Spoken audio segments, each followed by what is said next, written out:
Okay, so we've heard a little bit there about the institutional background that might be needed for an economic transition, and Antonio finished with a really great segue into this session, which is you need investors to be involved as well. And so our panelists here for this session are all very much involved on the investor side. So Elmas Agibayev, if we start with you, so you work, you're the chair of the management board at Kaznia Capital Management. You're looking at attracting and deploying capital within Kazakhstan from that national perspective. We heard earlier some comments that perhaps the national side had become a bit too large in Kazakhstan. What are your thoughts for the practicalities of people doing investments and how to create these business plans that we can then put money behind? Thank you very much, Simon. First of all, I would like to welcome all the participants of this great investment summit arranged by economists. On behalf of Bayterik National Management Holding, which is one of the supporters of this forum, I would like to welcome you again. So let me just shortly briefly tell who we are and what is the role of the development institutions. I know that in the afternoon there will be a separate roundtable on the development institutions, their role in the fostering the investment climate of Kazakhstan. But as a representative of the Bayterik Holding company, I would like just to shortly give some view on this. So we know that all the previous speakers gave very insightful information about the current status of the development of world economy and the emerging markets and how it all is affecting the local Kazakhstan economy. I agree with all of those insights, and in this aspect, from my point of view, I also like to say that the end of the big raw materials commodity super cycle has caused a decrease basically in the incomes and the reduction of the budget expenses, sovereign funds, and the growth of the debt load, and as well as a correction of the national currencies in all these raw material exporting countries. We also see that the greatest difficulties are experienced by emerging economies, which lost high growth rates that were inherent to them in the last decade. Outflow of capitals and decrease in the demand causes currently the pessimistic forecasts of the growth in the next years. Weak growth of emerging economies is specified by experts as a leading factor of this growth slowdown. In these conditions, we also now see that a considerable decrease of inflows of direct foreign investments in Kazakhstan, and we, as a Kazakhstan, have very ambitious plans now to implement, to form the new drivers for the sustainable growth in the long term, and to create qualitatively new institutional environment inherent to developed market economies. That's why in order to implement these plans, we understand that it requires quite substantial large-scale investments. Therefore, in the conditions of a decrease in the business activity in the private sector and the efficiency of investment activity, a big part of implementation of these reforms is assigned to development institutions. Our Bayterik Management Holding Company is currently consists of 11 development institutions. Every one of them is, has its own tasks in order to support the local economy by means of providing various forms of financial instruments, including the long-term debt, which is provided by the Development Bank of Kazakhstan, including the private equity, the equity contribution to the companies, which is actually carried out by the Kazakh Capital Management, where I am the chairman. So Elmas, if we think about the role of the development banks in Kazakhstan, Do you think it could be too large? We had a question about interest rates. Interest rates very high here. Also, the development banks having a big role. Is that just starving capital from the private sector? Thanks for the question. Yeah, I heard from previous speakers that the state size of the state has a big challenge. One of the speakers previously mentioned, meaning that the government plays a very big role now in the supporting the local economy. But where we come from, we, as a Bayterek, for example, I think that we play a crucial role in, as a main instrument at the hands of the government in order to channel the government finance, the government investments into the much needed priority sectors of the economy, alongside with the local and the foreign investors. But it's very important because in practice, for example, we see when we, for example, realize a big some investment project in Kazakhstan, and we ask the foreign investors to come and share the risks, in financing this project. Many investors, outside investors, usually require the state guarantee, for example. And in this aspect, what I would like to say is that Bayterek, through its these subsidiaries, including the Development Bank of Kazakhstan, the Kazakh Capital Management and other institutions, we sort of provide kind of the comfort as an anchor investor, as a local reliable partner, which is willing to share the risks alongside with the foreign investors. This is a key point, and I would like to say that the government, is doing all available efforts, in order to provide the comfort to foreign investors. Okay. If I can just bring in now Janet Heckman. So you're the director for Kazakhstan at the EBRD. Just linking off Almas's last point, the EBRD has a long history of trying to achieve a lot with comparatively not much capital. So that idea of being a seed or being an anchor must be something that you have some views on.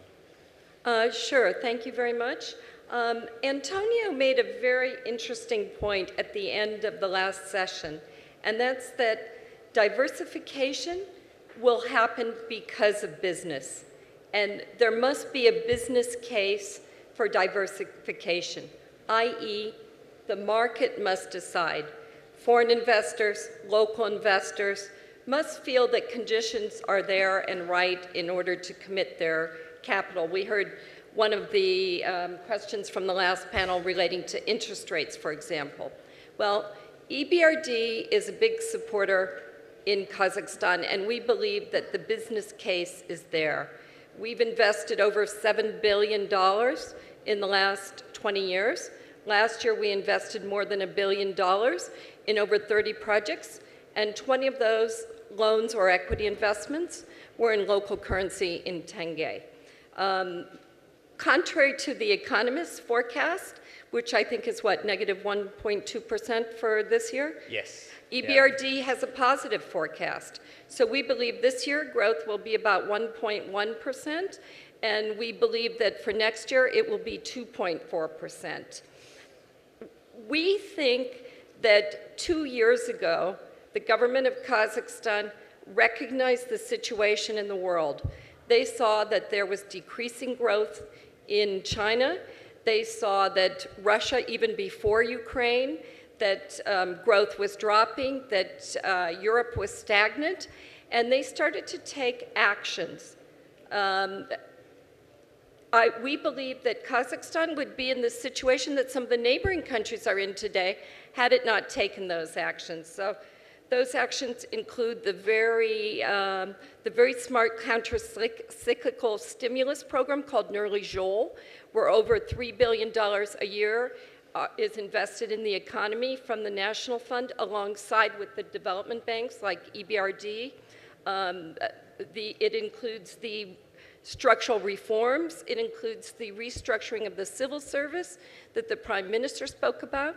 Very importantly, the Prime Minister and the government and the President recognized that a market of 17 million people is very small, and they did everything they could to open up the markets through joining the Eurasian Economic Union, through joining the World Trade Organization. This was an unbelievable effort that really opened up the Kazakh economy to the international markets. So for us, we believe that what is driving this growth that we predict to be about 1.2% for this year? It's return of investor confidence. And I can say that tomorrow, the president of EBRD will be signing with both public and quasi-private sector companies 8 new investments worth just over 360 million euros, i.e. about $450 million across all sectors of the economy. So agribusiness, private sector manufacturing, gasification, and municipal infrastructure. We also have seen an exchange rate stabilization over the last 8 months. The switch to inflation targeting was very important. It has made Kazakhstan competitive again. The National Bank has done an excellent job in bringing transparency and confidence back into the banking sector. Yesterday, there was an announcement from one of the country's largest private sector banks saying that they no longer wanted to borrow tenge from the pension fund, that tenge deposits were starting to come back into the system. This is important. In order to have growth, there needs to be availability of financing. And also, public and private sector investment is continuing, and importantly, of course, for a country that relies on oil and gas prices are a little bit more benign this year. So when people ask me where are the opportunities in Kazakhstan, and I talk to a lot of investors, I point to 3 key sectors which I think are really important. One is infrastructure and logistics. Where else in the world right now is there such an ambitious infrastructure growth program?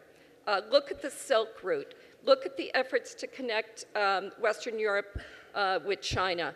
Look at the new connections through to Iran and to the ports at Bandar Abbas. I visit almost every week the different regions of Kazakhstan. So in the last month, I've been in Kostanay, I've been in Ust-Kamenogorsk, I've been in Shymkent, Kislovodsk, and I see everywhere municipal development, water systems, gasification in the country, waste management plants, electricity distribution, district heating. So there are immense opportunities for companies in the construction materials sector. EBRD has recently invested in cement. As a matter of fact, Shymkent Cement, one of our key investments, won a sustainability award last week in London, in gypsum board, in anything having to do with construction materials. Agribusiness, another key sector, as well as primary agribusiness. You have opportunities in food processing, many people don't know that Kazakhstan is one of the top 10 producers of wheat, but also one of the top 3 exporters of flour. And there's a huge market around Kazakhstan to export agricultural economies. Western China, which is growing, Uzbekistan, Central Asia. And lastly, another area which we point to is anything having to do with energy efficiency. If you've listened to any of President Nazarbayev's speeches over the last 2 years, he always emphasizes the savings that can come to the country through energy efficiency in industry and public buildings, in the key sectors of Kazakhstan. So energy efficiency, green economy, renewables, and again, one of our projects, Bornoya, was the first private sector solar farm, 50 megawatts involving a UK company, and again, won awards last year. So, we believe that there are a lot of opportunities here. There's a good business case, and, conditions are right.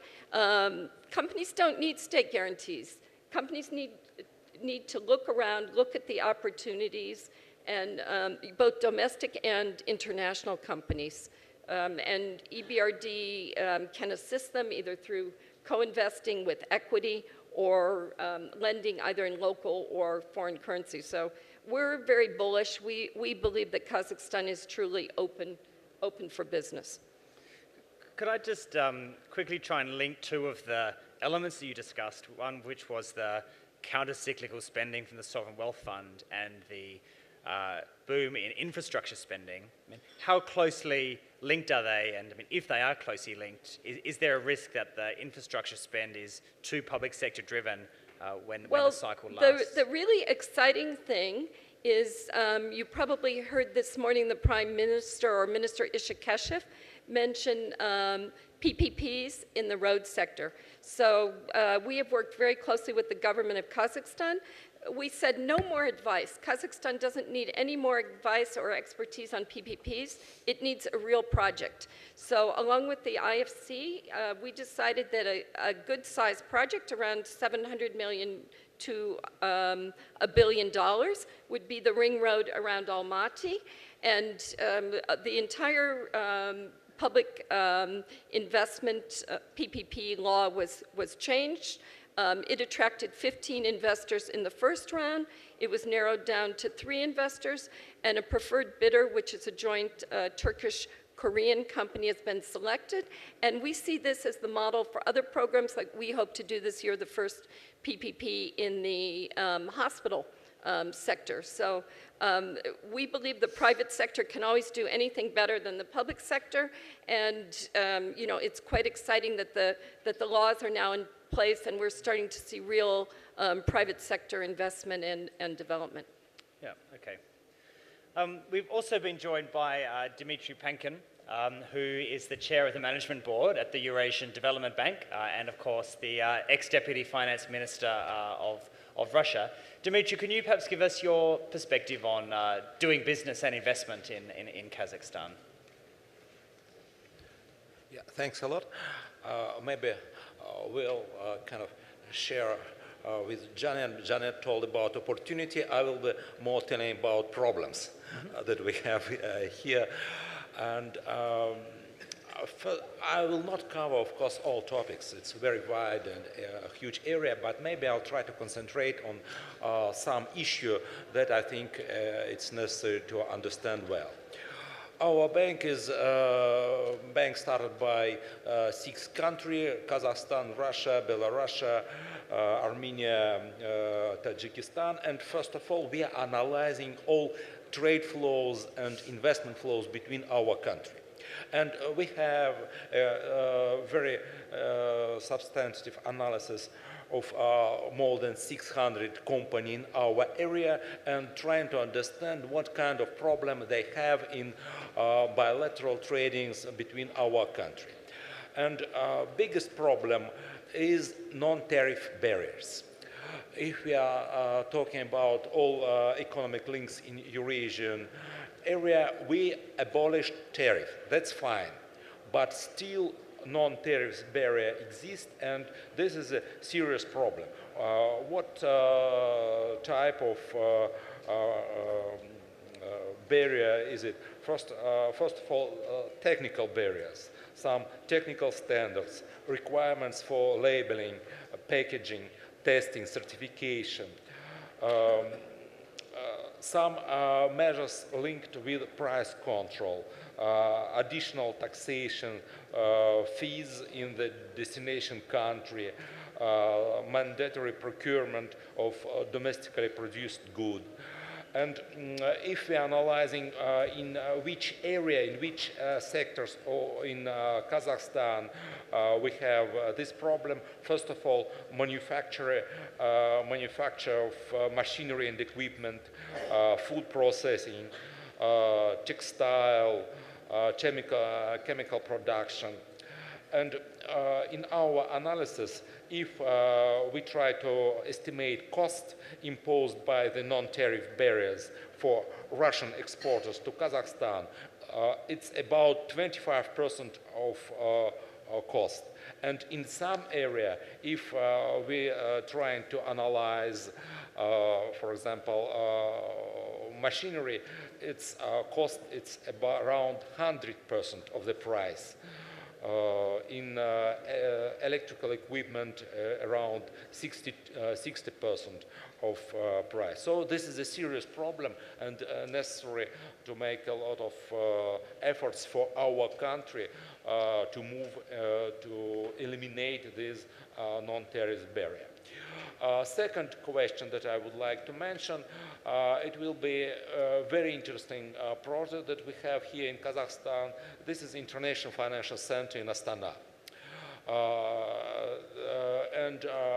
This idea is to create very favorable condition for banks, for financial company to work here in Kazakhstan, to introduce English law, to introduce independent legal system, accounting system.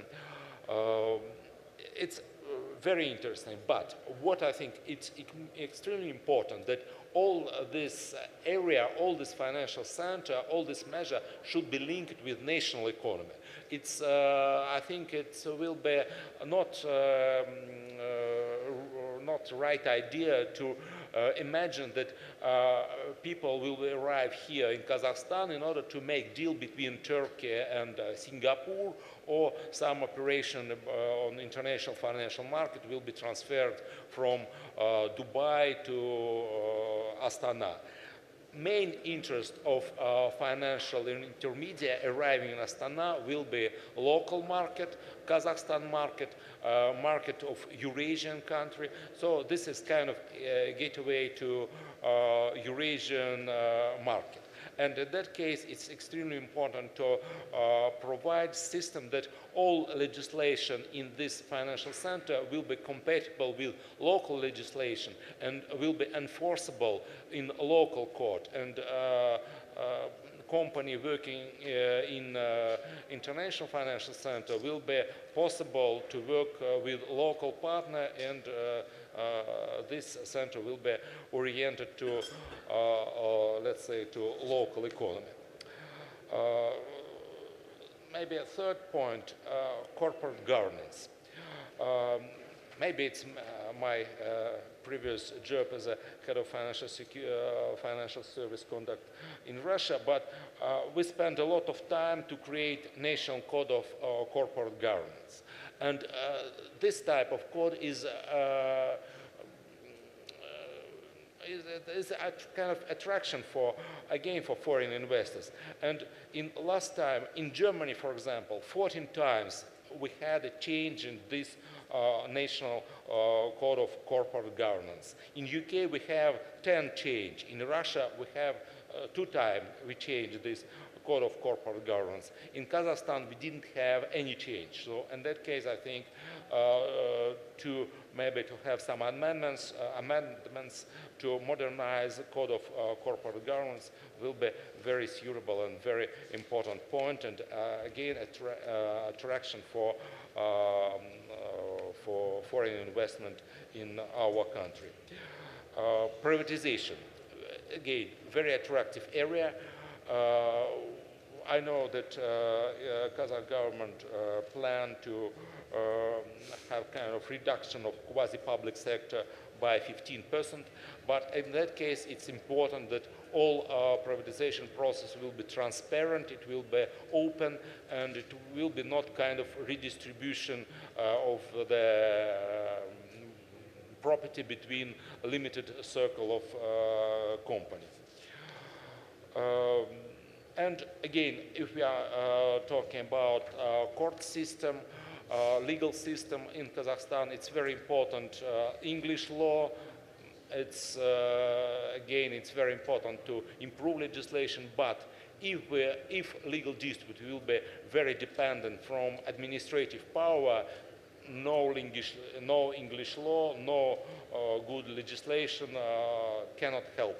It's necessary to increase the level of trust in the local legal system, free of administrative influence. Thank you. Yeah. Okay, so some sort of a range of sort of practical ideas there. So around non-tariff barriers, modernising corporate governance and improvements in the legal system. And actually, a lot of those topics are ones that have been a very well-trodden developmental path, and many other countries have made those kind of reforms and seen some benefits. Yeah, generally we have very similar problem in our country, in the Eurasian Union. Yeah, yeah.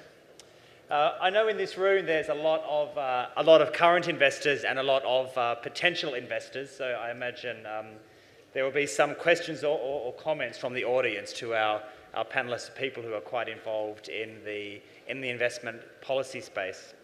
Would anybody like to kick off the question time on doing business and the practicalities of investing here in Kazakhstan?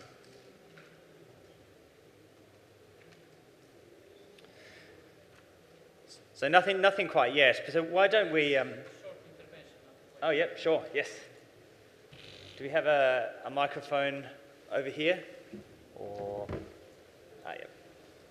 Thank you. Thank you. I'm the ambassador of Lebanon to Kazakhstan. So I just want to pinpoint a few points here. That hopefully soon Kazakhstan will be endowed with a financial center. But I think it's a prerequisite for the finance center to have a good banking system. And with all respect, I believe that the banking sector of Kazakhstan has to be restructured. It's very slow and very expensive, and it is harmful for any financial center. So I believe this is a prerequisite. Second issue I'd like to talk about is that we talked much about diversification, but we did not talk mainly on what products to produce, in which aspects or which domains to diversify. I believe we must go back to what we had a long time ago, what we call SWOT analysis. Maybe nowadays there are much more complicated or analytic tools, but we have to go back to the strength, weaknesses, opportunities, and threats of any economy, of any nation, and why not to go back to comparative and competitive advantage of any country vis-a-vis neighboring countries. Of course, a lot of problems have happened here regarding the national currency, the tenge, the valuation of the tenge. This is why I'm talking about going back to competitive and comparative advantage. I'm giving an example now. If, let's say, producing 1 kilogram of potato would cost here 50 cents or 50 tenge, whereby importing potato from Uzbekistan was 45. Now, if it's 50 and my currency is low, I will rather produce my 50 tenge and keep the foreign exchange in my country so that I'll be having an advantage over there. One other thing is one of the defaults that I believe, maybe Tarek will explain about this. The government has pinpointed 6 strategic investment sectors whereby investors of more than $20 million will be refunded 0 to 30%. So this range, 0 to 30%, means nothing to anybody. It just attracts. But when you come to real case and you negotiate, says, what about 1%? I would suggest that every sector, this strategic sector, to have a percentage, fixed percentage, said it's 10%, 15%, 12%, not from 0 to 30.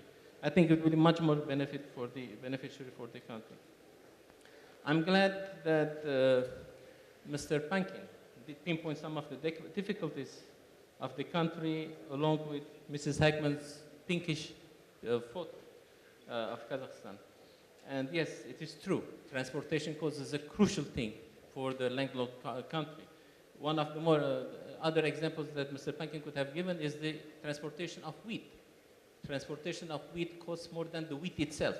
So what are we talking about? Yes, we are making a big infrastructure on transportation and logistics, but we have to minimize the cost of transportation, which is a crucial aspect. Whatever this country produces has to export to get foreign currency and more employment, but transportation or logistics is crucial. And joining EU or WTO is good.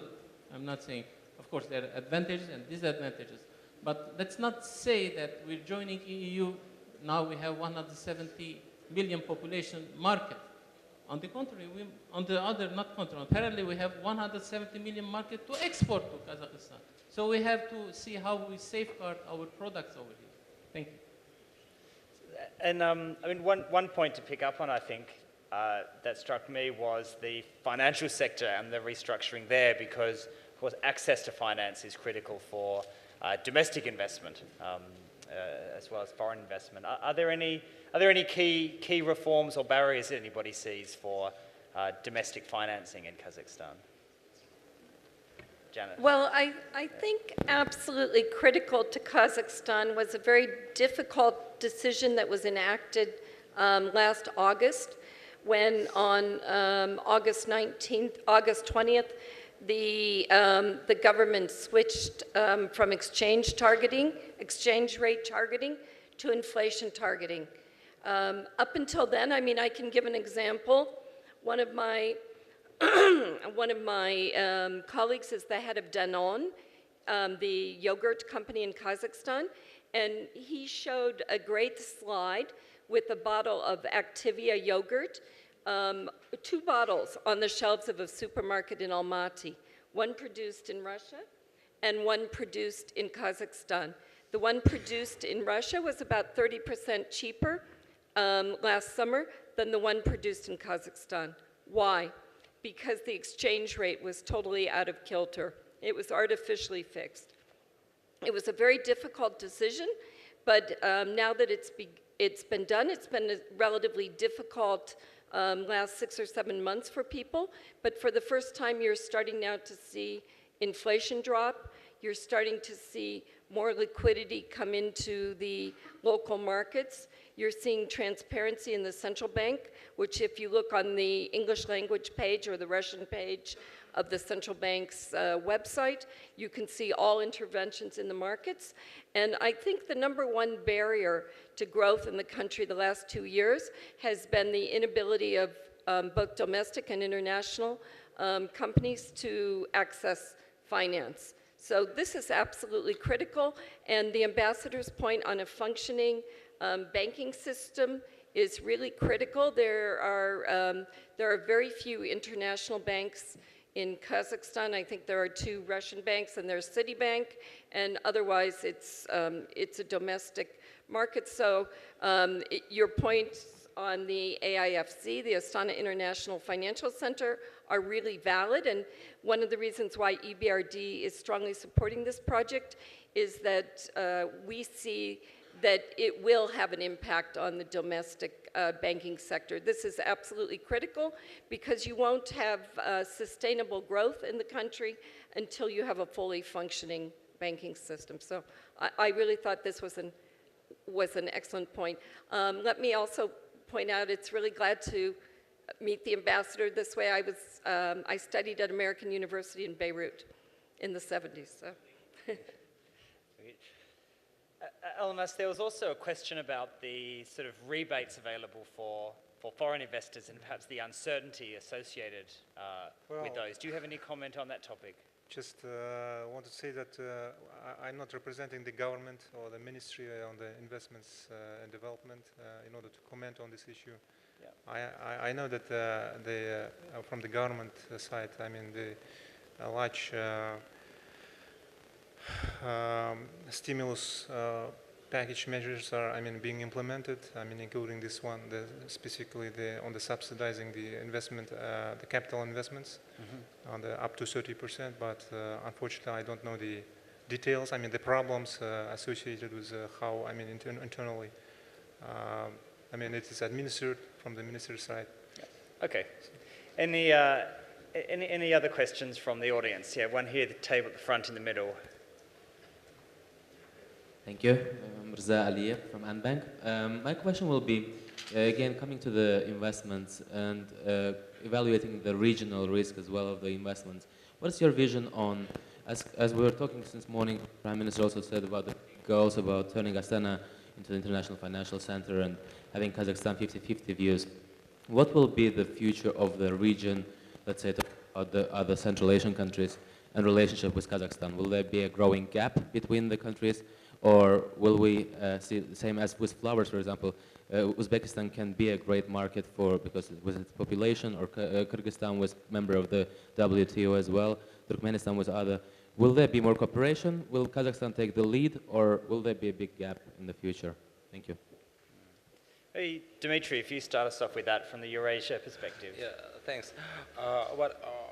I could talk about my country that are our shareholders, and we have our analysis between Eurasian Economic Union, and we have figures that we have some more high rate of growth in the country with a low level of income per capita, like Tajikistan, like Kyrgyzia, like Armenia. So this country are growing faster, and again, Kazakhstan is growing faster. Russia is growing rather slowly. So in that case, in Eurasian Economic Union, to some extent, we could see some more, let's say, going to more equal country position.